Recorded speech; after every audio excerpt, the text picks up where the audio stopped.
Mu masaha ya mbere ya saa sita nibwo indege ya Perezida Edgar Lungu yari igeze ku kibuga cy'indege mpuzamahanga cya Kigali, maze mu cyubahiro gihabwa abakuru b'ibihugu na za guverinoma yakirwa na Perezida wa Repubulika Paul Kagame wari kumwe na bamwe mu bagize guverinoma ndetse n'abandi banyacyubahiro. Nyuma y'indirimbo zubahiriza ibihugu byombi, Perezida Edgar Lungu n'intumwa ayoboye muri uru ruzinduko yasusurukijwe n'itorero ry'igihugu urukerereza mu ndirimbo, imbyino ndetse n'ingoma. Nyuma yaho yakomereje uruzinduko rwe ku rwibutso rwa Jenoside rwa Kigali ruri ku Gisozi. Perezida Edgar Lungu yashyize indabo kumva ishyinguwemo imibiri y'abatutsi isaga 250 ndetse anafata umwanya wo kunamira abashyinguye.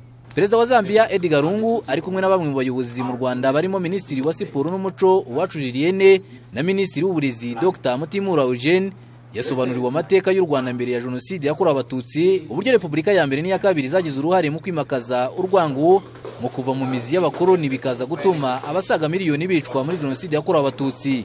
Umunyamabanga nshingwabikorwa wa Komisiyo y'Igihugu ishinzwe kurwanya Jenoside Dr Bizimana Jean Damascene avuga ko kuba Perezida wa Zambia Edgar Lungu asuye urwibutso rwa Jenoside rwa Kigali bifite icyo bisobanuye. Gusura urwibutso rero bituma abakuru b'ibihugu bahageze bavanamo isomo byo gushobora cyambere gukumira aho ubwicanyi nk'ubwo bwa Jenoside cyangwa se bw'ibyaha byibasiye inyoko muntu ushobora kuba byaba. Icya kabiri no gushyiraho uburyo bwo guhana abakoze Jenoside, kuko hari benshi bahungiye mu bihugu by'amahanga, harimo n'abari ku isonga bayiteguye, usanga ibihugu byinshi biganjemo. Ibyo bifasha rero mu kubona ko ari ngombwa gukurikirana abo bantu kuko basize bakoze ibintu bibi cyane. Icya gatatu hagashyirwaho n'uburyo bwo kurinda abapfobya n'abahakana Jenoside yakorewe abatutsi, kuko nabyo biri mu bikomeza n'ubundi buryo bwo gukomeza ubwicanyi nyirizina bwa Jenoside. Nyuma yo gusura urwibutso rwa Jenoside rwa Kigali ruri ku Gisozi, Perezida wa Zambia Edgar Lungu yavuze ko harimo kunozwa amategeko hagati y'ibihugu byombi mu bijyanye no koherezanya abakekwaho gukora Jenoside bahungiye mu gihugu cye.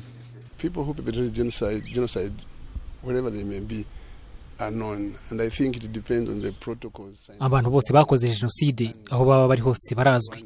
Ntekereza ko bituruka ku masezerano y'u Rwanda na Zambia. Tugomba gushyiraho izindi ngamba aho baba bihishe hose.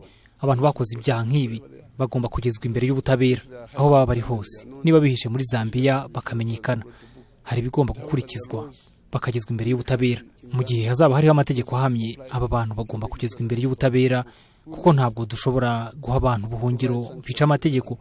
Ariko ubu turimo kureba ku masezerano ari hagati y'u Rwanda na Zambia.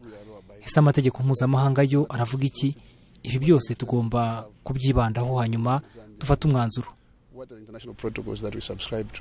All these things should be brought into focus, then we make decisions. Ku rundi ruhande, Perezida Edgar Lungu avuga ko hari ibyo igihugu cye gikwiye kuvana mu Rwanda bijyanye n'ubumwe n'ubwiyunge. To come here and learn how they are identifying themselves as Banyarwanda, as Rwandan people. Ndasaba Minisitiri kuzagaruka hano akiga uburyo hano Abanyarwanda ubibona ko ari bamwe nk'Abanyarwanda, aho usanga nk'iwacu bamwe bo mu majyepfo y'igihugu bumva ko baruta abandi kandi abantu ari bamwe. Ni ikibazo. Bamwe bati turaba ngoni, turabakeba. Reka ibyo byose tubivaneho bitandukanye abantu bishingiye ku moko. Ibyo nibyo byabayeho hano.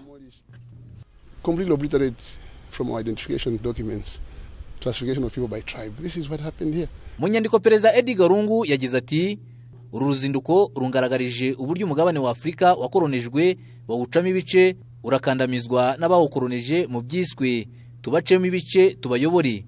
Nk'Abanyafurika aha dukwiye kuhigira byinshi, ntidukwiye guhanga amaso hanze nk'Abanyafurika.